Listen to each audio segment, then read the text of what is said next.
है जिसके बारे में हम सुनते तो बहुत हैं, लेकिन बहुतों को ये समझ में नहीं आता। आज म्यूचुअल फंड हेल्पलाइन में आपके सवालों के जरिए हम डेट म्यूचुअल फंड को समझेंगे सरल और साफ शब्दों में। तो चलिए शुरू करते हैं आज का शो और सबसे पहले देख लेते हैं कि आज के शो में खास क्या है।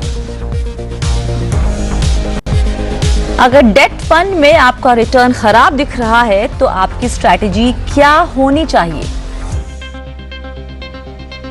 इमरजेंसी फंड के लिए पैसे फिक्स डिपॉजिट में रखें या फिर डेट फंड में? कैसे चुने खुद के लिए सही डेट म्यूचुअल फंड स्कीम?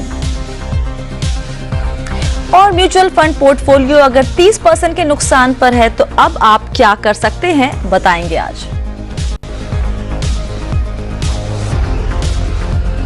और सभी सवालों के जवाब देने के लिए हमारे साथ हैं रूंगटा सिक्योरिटीज के हर्षवर्धन रूंगटा। हर्ष, आपका स्वागत है शो में। सब खैरियत है आपकी तरफ? जी हाँ स्वाति, आज मार्केट जो खराब बंद हुआ है उसके अलावा बाकी सब ठीक है। ठीक है, चलिए अभी सेहत का सही रहना सबसे ज्यादा जरूरी है। शुरू करते हैं अपने सवाल जवाब का सिलसिला हम यहाँ पर। हर्ष, हमारे साथ जो पहला सवाल है मोहित जी का है, उनसे हम कनेक्ट करने की कोशिश कर रहे हैं। मोहित जी ने काफी अच्छी रकम लगा रखी है फ्रैंकलिन लो ड्यूरेशन फंड में। जो रिटर्न दिखाया जा रहा था वो करीब 8% के आसपास का था, जो अब खिसक के 3% पे आ गया है। जानना चाहते हैं क्या करें। इनके क्वेश्चन में हर्ष दो शब्द यूज किए गए हैं, एक है मार्कडाउन और एक है साइड पॉकेटिंग। तो इसी सवाल के जरिए अपने दर्शकों को हम चाहते हैं कि आप इन दोनों शब्दों के मतलब भी बता दें।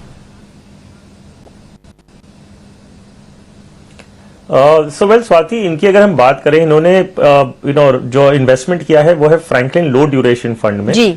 और ये जैसे कह रहे हैं कि अभी तक इन्हें जो रिटर्न में दिख रहा था वो करीबन 8% का था, और अब अचानक क्योंकि इसमें मार्कडाउन हुए हैं तो हमने देखा है कि एसएल के पेपर्स हैं और रिलायंस एडीएजी के जो पेपर्स हैं उनमें उनका मार्कडाउन हुआ है और ये साइड पॉकेटिंग नहीं हुई है। सो उनका जो रिफ्लेक्ट कर रहा है वो एनएवी में आज की तारीख में भी वो मार्कडाउन रिफ्लेक्ट कर रहे हैं। उसी की वजह से इनका जो इन्वेस्टमेंट का रिटर्न है वो कम हुआ है जी। जनवरी में वोडाफोन के भी पेपर्स इन इस पर्टिकुलर स्कीम में थे और वो साइड पॉकेटिंग करके इन्होंने एक सेपरेट सेग्रीगेटेड पोर्टफोलियो बना लिया है। ये एसएल और रिलायंस एडीएजी का क्यों नहीं हुआ? जब ये मार्कडाउन हुआ था उस समय इस पर्टिकुलर स्कीम के पास सेग्रीगेशन का ऑप्शन नहीं था, उन्होंने सेबी से परमिशन नहीं ली थी और वो प्रोसेस इसी की वजह से साइड पॉकेट नहीं हो सका। आज की तारीख में भी इनके पोर्टफोलियो में ये दोनों इन्वेस्टमेंट्स हैं। अभी क्या सिचुएशन है वो मैं बता दूं इनके लिए, फिर डिसीजन जो है वो खुद ले सकते हैं। एसएल का जो मार्कडाउन है वो करीबन 85% है और रिलायंस एडीएजी का 95% है। मई 2020 2 महीने बाद एसएल की मैच्योरिटी है, तो अगर पैसे उस समय रिकवर हो जाते हैं तो अचानक एक उछाल देखा जाएगा एनएवी में, क्योंकि रिकवरी हो गई है। अभी मार्कडाउन दिखा रहा है और वो बाद में रिकवरी हो रही है। और रिलायंस एडीएजी के जो पेपर्स हैं वो 2021 में मैच्योर हो रहे हैं। अब ये पॉइंट इनके पास है कि एक ऑप्शन है कि वो मई तक वेट करें और उसके बाद वो रिडीम करें, क्योंकि मई में अगर रिकवरी हो गई तो इन्हें अचानक एक उछाल मिल जाएगा एनएवी में और वो उसे रिडीम कर सकते हैं।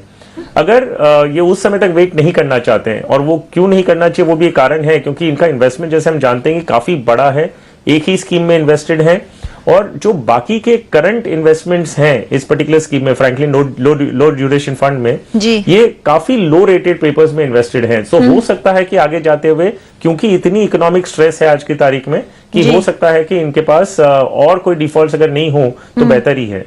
आपने कहा कि इनका जो पोर्टफोलियो है फ्रैंकलिन लो ड्यूरेशन का, उसमें सारे लो क्रेडिट वाले पेपर्स ज्यादा हैं। तो बाकी दर्शकों के लिए भी यहाँ पर हम अगर उनको बता सकें कि हाई क्रेडिट को कैसे वो देखते हैं और लो क्रेडिट को कैसे चेक करेंगे। जो रेटिंग्स की हम बात कर रहे हैं, जो कंपनीज हैं जो बॉन्ड्स या डिबेंचर्स या पेपर्स इशू करती हैं, सीपीज हैं या सीडीज हैं इनकी रेटिंग दी जाती है कि इनकी स्टेबिलिटी कितनी है। सो ट्रिपल ए जो रेटेड पेपर्स होते हैं उन्हें सबसे बेस्ट माना जाता है कि उनके डिफॉल्ट का जो रिस्क है वो सबसे कम है। फिर आपके पास डबल ए होगा, फिर ए प्लस, ए माइनस, ऐसे करके अलग अलग रेटिंग्स होती हैं। सो अगर हम ये फ्रैंकलिन लो ड्यूरेशन फंड का अगर हम पेपर्स देखते हैं तो इनमें बहुत लो रेटेड पेपर्स भी हैं। ए सिंगल ए है, ए माइनस है। जी, यहाँ मुझे दिख रहा है एक सी रेटिंग क्या रिप्रेजेंट करती है? नीचे है हर्ष, सी रेटिंग क्या रिप्रेजेंट करती है? सी इज ये आपका डिफॉल्ट ग्रेड में आ चुका है ऑलरेडी। ओके। सो पॉइंट यही है कि अगर आप ऐसे पेपर्स में इन्वेस्टेड हैं तो और इकोनॉमिक स्ट्रेस इतना ज्यादा आज की तारीख में है तो आगे जाते हुए भी आपको और डिफॉल्ट देखने मिल सकते हैं। सो जैसे मैंने कहा, मोहित जी के पास दो ऑप्शन है। एक है कि मई महीने तक वेट करें, मई 2020 तक वेट करें, 2 महीने तक वेट करें, जिसमें अगर रिकवरी होती है तो अचानक इन्हें वो रिकवरी मिलेगी। लेकिन अगर हम ओवरऑल व्यू लेते हैं तो इनका जो इन्वेस्टमेंट है बहुत ज्यादा है और करंट इन्वेस्टमेंट्स भी स्कीम के इतने खास नहीं है। सो मेरा सुझाव है कि ये स्कीम से निकल जाएं। जो इन्हें लॉस हो चुका है, कम से कम इन्हें 3% प्लस में है आज की तारीख में, तो इन्हें अपने प्रिंसिपल में से लॉस नहीं हो रहा है, तो क्यों वेट करें कुछ और होने का। और फिर वो दूसरे इन्वेस्टमेंट्स अगर करना चाहें तो, और इतनी बड़ी रकम है कि ये स्प्लिट करके कोई भी एक फंड हाउस में नहीं, करीबन 4-5 फंड्स में अगर इन्वेस्ट करते हैं तो इनके फंड्स भी स्प्रेड आउट होते हैं, तो इनका रिस्क डाइवर्सिफाई होता है। सो अगर ये स्प्रेड करना चाहते हैं तो हम इन्हें स्कीम्स के नाम बता सकते हैं। सारे हम लो ड्यूरेशन फंड्स के आसपास ही रखेंगे। सो एक है ICICI Pru savings fund, Kotak low duration fund, Axis Treasury Advantage fund, SBI low duration fund और बिरला लो ड्यूरेशन फंड। इनमें अगर वो निवेश करें तो इनका रिस्क भी स्प्रेड हो जाएगा।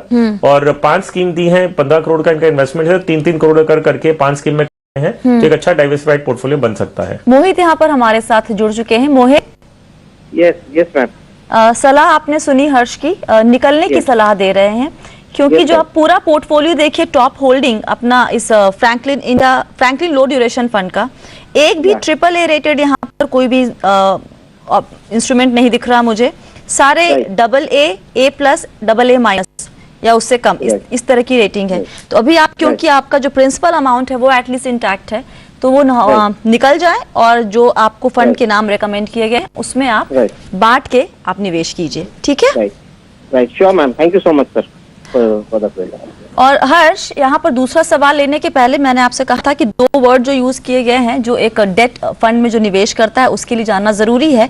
टेक्निकल टर्म्स है मार्कडाउन और साइड पॉकेटिंग, इसका क्या रेलेवेंस होता है डेट म्यूचुअल फंड में?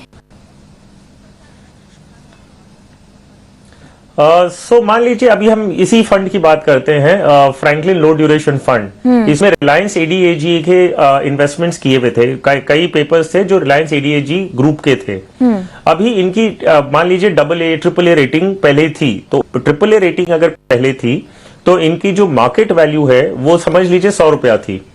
अब क्रेडिट एजेंसीज ने इनकी रेटिंग्स को डाउनग्रेड किया है क्योंकि इन्हें लगता है कि डिफॉल्ट रिस्क होने वाला, इंटरेस्ट पेमेंट डेट्स मिस हो रहे हैं, तो इन्हें अगर ये डाउनग्रेड करके मान लीजिए बी कैटेगरी में ले आते हैं तो इनकी जो वैल्यूएशन है इस पे भी असर आने वाला है। सो एम्फी ने एक स्टैंडर्ड फॉर्मेट बना दिया है कि आप इसे कोई भी अगर डाउनग्रेडिंग होती है तो इसका आप वैल्यूएशन किस बेसिस लेंगे, तो उसका उन्होंने बता दिया कि अगर 100 रुपए की चीज पहले थी, ट्रिपल ए रेटेड थी, तो अब इनमें अगर 25% मार्कडाउन करना है तो आपकी जो वैल्यू आपके पोर्टफोलियो में दिखेगी उस पर्टिकुलर इन्वेस्टमेंट की, वो मार्कडाउन होकर 75 रुपीज दिखने लग जाएगी। सो इन्होंने वैल्यू उसे मार्कडाउन करते हैं। अब वोडाफोन आइडिया का ये इसी इन्वेस्टमेंट में वोडाफोन आइडिया का भी इनके पास इन्वेस्टमेंट किया हुआ था। अब वोडाफोन इन्वेस्टमेंट्स का ऐसा हुआ कि जब सुप्रीम कोर्ट का एजीआर पे वर्डिक्ट आया तो इनका डाउनग्रेडिंग वैसे नहीं हुई थी, लेकिन फ्रैंकलिन ने डिसीजन लिया, कहे कि इतनी बड़ी लायबिलिटी वोडाफोन पे आने वाली है और ये आगे जाते हुए उन्हें लग रहा है कि ये डिफॉल्ट होने वाला है और इसकी मार्केट वैल्यू आज की तारीख में कुछ भी नहीं है।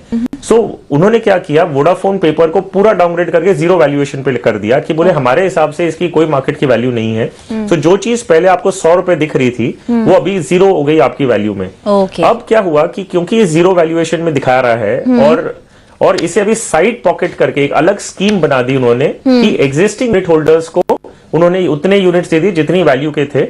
अब जैसे ही वोडाफोन में रिकवरी होगी तो आपकी उस यूनिट्स के आपको वैल्यू मिलने लग जाएगी। सो एग्जिस्टिंग यूनिट होल्डर्स को साइड पॉकेट करके सेग्रीगेटेड पोर्टफोलियो बना के उसमें यूनिट्स दे दी गई। जैसे जैसे वोडाफोन में अगर रिकवरी होती है उसकी एनएवी वो हिसाब से वहां पे बन जाएगी। जी, तो ये दो टर्म आपके लिए जो डेट फंड में निवेश करते हैं और इस तरह की खबरें जब आप सुनते हैं तो आपको मालूम होना चाहिए कि इसका क्या मतलब है और ये कैसे आपके निवेश पर असर डालता है। अगला सवाल लेते हैं। नकुल कौशिक जी हमारे साथ जुड़ चुके हैं फोन लाइन पे। नकुल जी नमस्ते। नमस्ते मैम जी, क्या सवाल है आपका? मेरा सवाल ये था कि डेट फंड्स जो हैं हमारे पास, उसमें इतनी सारी कैटेगरीज हैं तो हम ये डिसाइड नहीं कर पाते कि कौन सा डेट फंड हमारे लिए ठीक है। और दूसरा सवाल ये था कि इमरजेंसी फंड है अगर हमारे पास, तो इमरजेंसी फंड हम लिक्विड फंड में रखें तो बैंक एफडी में भी लगभग उतना ही हमको इंटरेस्ट मिलता है, इसमें भी हमको इतना इंटरेस्ट मिलता है, तो क्या बेहतर रहेगा? दो सवाल है और दोनों बहुत अहम सवाल है। डेट फंड कैसे चुने खुद के लिए ये हम बाद में लेंगे, लेकिन पहला इमरजेंसी फंड जो हम कहते हैं सभी निवेशकों को कि फाइनेंशियल प्लानिंग का बहुत ही जरूरी हिस्सा है। आपके पास करीब 6 महीने 3 महीने या 6 महीने के घर खर्च के बराबर के पैसे आपके पास होने चाहिए इमरजेंसी फंड के तौर पे। हर्ष, मैं प्रेफर करती हूँ अपने इमरजेंसी फंड को सेविंग अकाउंट में रखना। आप म्यूचुअल फंड बोलेंगे या फिर आप बैंक एफडी की तरफ जाना प्रेफर करेंगे? वेल, इमरजेंसी फंड की पहले अहमियत बता दें। आज की जो करंट सिचुएशन है जिसमें हम देख रहे हैं कि लॉकडाउन की बातें हो रही हैं, कई कंपनीज हमने पढ़ा है कि वो जो अभी न्यूज में आ रही हैं कि उन्होंने अपने एम्प्लॉय से कहा है कि आप घर पे रहिए और आपको सैलरी भी नहीं मिलेगी। तो उनको काम से निकाला नहीं गया है, उनको दूसरी जगह नौकरी मिल भी नहीं सकती क्योंकि फुल लॉकडाउन है। तो आप एक कंपनी से अगर बाहर जाते हैं तो कहां दूसरी कंपनी में जाएंगे क्योंकि वो भी काम पे नहीं है। सो क्वेश्चन ये है कि ऐसा सिचुएशन अगर 3 महीने 4 महीने चला तो आपके पास पैसे होने चाहिए कि आप अपने घर खर्च निकाल सकें। सो इमरजेंसी फंड की क्या अहमियत है, ये सिचुएशन से बेहतर हम कभी बात नहीं कर सकते थे। सो हर एक निवेशक को हमारी सलाह हमेशा रहती है कि 3 महीने या 6 महीने जितना हो सके उतने का आप इमरजेंसी फंड बना के रखें। अब उसे इन्वेस्ट कहां करें, ये जो सवाल एक्चुअली ये है कि आप इसे ऐसी जगह पे लगाएं जहां पे आपको तुरंत जरूरत पड़ने पे आप उसे निकाल सकें। सो एक ऑप्शन है, जैसे आप सेविंग्स अकाउंट में रखते हैं वहां पे आपको 3, 3.5, 4% के आसपास आपको आपकी बैंक के अनुसार आपको रिटर्न मिल रहा है। अब यही चीज आप बैंक में रखते हैं तो हमेशा ये डर रहता है कि हम कहीं ना कहीं कभी कोई खर्च कर देंगे, क्यों ना हम इसे निकाल के एक दूसरी जगह पे रख दें। तो एक नेचुरल प्रोग्रेशन जो उसका है, अगर आप अपनी बैंक में सेविंग्स अकाउंट में रख रहे हैं तो क्यों ना उसी बैंक की एफडी कर दें जिसमें आप स्वीप इन स्वीप आउट का ऑप्शन दे सके हैं। तो कम से कम आपके बैंक के बैलेंस में नहीं दिख रहा है और ये आपके एक फिक्स डिपॉजिट बन गई और उस पे आपको आपके सेविंग्स अकाउंट से थोड़ा ज्यादा रिटर्न मिलेगा और लिक्विड पूरा है, इसमें कोई प्रॉब्लम नहीं है। एक तीसरा ऑप्शन है, वो है कि आप म्यूचुअल फंड्स की तरफ जाएं जिसमें आप ओवरनाइट फंड्स हैं, लिक्विड फंड्स हैं, उन कैटेगरी के फंड्स में निवेश करें ताकि वहां से भी आप पैसे जब चाहे निकाल सकते हैं और वहां पे रिस्क जो है वो सबसे कम होता है। उसमें जैसे हम मार्कडाउन वगैरह की बातें कर रहे हैं, होपफुली क्योंकि म्यूचुअल फंड्स हम कोई भी चीज श्योरिटी के साथ नहीं कह सकते, लेकिन उनका स्ट्रक्चर ऐसा बना हुआ है कि उसमें डिफॉल्ट्स और मार्कडाउन्स नहीं होने चाहिए। अब आपको कंपैरिजन करना है कि फिक्स डिपॉजिट करूं या ओवरनाइट ऐसे कोई फंड्स में लगाऊं। सो वेल, फिक्स डिपॉजिट में एक इशू खाली होता है कि आप उसे एक अनडिफाइंड पीरियड के लिए नहीं कर सकते। आप जब इन्वेस्ट करते हैं आपको अपने बैंक से कहना होगा कि ये 6 महीने के लिए है, 1 साल के लिए है, या एक फिक्स पीरियड बताना होगा और वो उसे रिन्यू करते रहना होगा। Okay. Liquid funds, overnight funds, mutual funds की कोई दूसरी स्कीम में आप जब निवेश करते हैं आपको फिक्स्ड पीरियड बताने की जरूरत नहीं होती है। आप उसमें जमा करके रखें, जब आपको पैसे चाहिए आप तुरंत उसमें से पार्टली भी निकाल सकते हैं। आपने अगर 5 लाख की एफडी की है तो आप 50,000 निकालना चाहते हैं तो आप पूरी एफडी तोड़नी होगी आपको। यहाँ पे आपको वैसा करने की जरूरत नहीं है। टैक्सेशन पॉइंट ऑफ व्यू से थोड़ा एडवांटेज है, लेकिन वो क्योंकि हम इमरजेंसी फंड की बात कर रहे हैं हम उसे हाईलाइट नहीं करेंगे। लेकिन ये डिफरेंसेस हैं। फिक्स डिपॉजिट आप करेंगे, टीडीएस सर्टिफिकेट आपको कलेक्ट करके उसे फाइल करना होगा। म्यूचुअल फंड में कोई टीडीएस वगैरह का कोई कॉन्सेप्ट नहीं है तो वो ऑपरेशनली थोड़ा आसान है। तो ये एक निवेशक पर डिपेंड करता है कि आपको फिक्स डिपॉजिट करनी है या आपको म्यूचुअल फंड्स में ओवरनाइट या लिक्विड फंड्स में निवेश करना हो। ओके।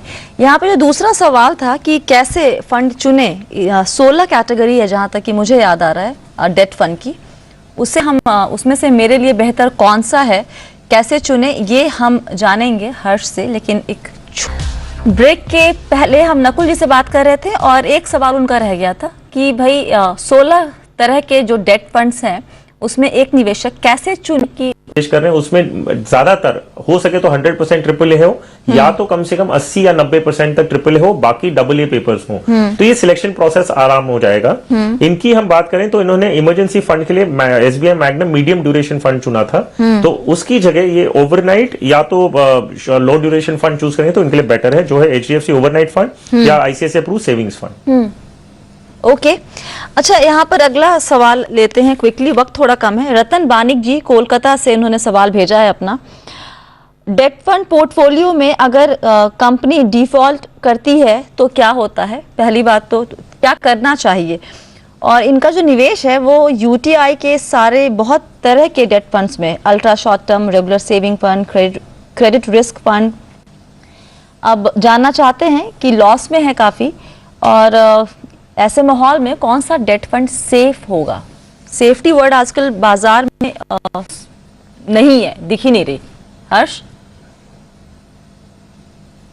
एब्सोल्युटली। सो अगर हम बात करें कि अगर कोई डिफॉल्ट होता है तो क्या होता है, तो हमने उसके बारे में ऑलरेडी डिस्कशन कर लिया है कि वो एक साइड पॉकेट होके आपको यूनिट्स एक सेग्रीगेटेड पोर्टफोलियो के मिल जाते हैं। जैसे जैसे उस पोर्टफोलियो में रिकवरी होती है उस स्कीम की NAV बनती रहती है।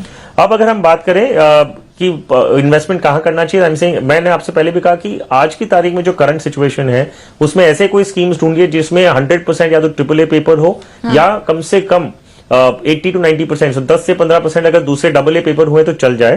तो उस लिहाज से मैं इन्हें 3 स्कीम सजेस्ट कर सकता हूं जहां पे अपना पोर्टफोलियो कंसोलिडेट कर सकते हैं। ICICI approve savings fund, HDFC short term bond fund, या तो HDFC और या IDFC short term bond fund. तो इन 3 स्कीम्स में अपना पोर्टफोलियो करें। इनका पोर्टफोलियो जो है वो अधिकतम ट्रिपल ए रेटेड है और 10 से 20% के बीच में इनके पास डबल ए रेटेड पेपर्स हैं। ओके, तो आपने कहा ओवरनाइट और लो ड्यूरेशन और शॉर्ट ड्यूरेशन, राइट? करेक्ट, ये 3 कैटेगरी आपने। और ये फंड चुनते हैं जब आप, तो आपको देखना है कि उसकी पोर्टफोलियो होल्डिंग कैसी है, और उस होल्डिंग में जो भी पेपर्स हैं इनके पास, जो इंस्ट्रूमेंट्स हैं, उनकी रेटिंग को आप चेक कीजिए। ट्रिपल ए रेटिंग जितनी ज़्यादा उतना बेहतर। कोशिश कीजिए कि 80 से 90% जो है वो ट्रिपल ए अच्छी रेटिंग वाले पेपर्स हों। 10-15% डबल ए के चल सकते हैं, लेकिन अभी इस वक्त जितनी ज़्यादा रेटिंग उतना बेहतर, उसको देखकर आप फंड चुनेंगे। बहुत बहुत शुक्रिया हर्ष, आज सभी सवालों के जवाब देने के लिए। और आज म्यूचुअल फंड हेल्पलाइन में हमने बात की है डेट फंड्स के ऊपर।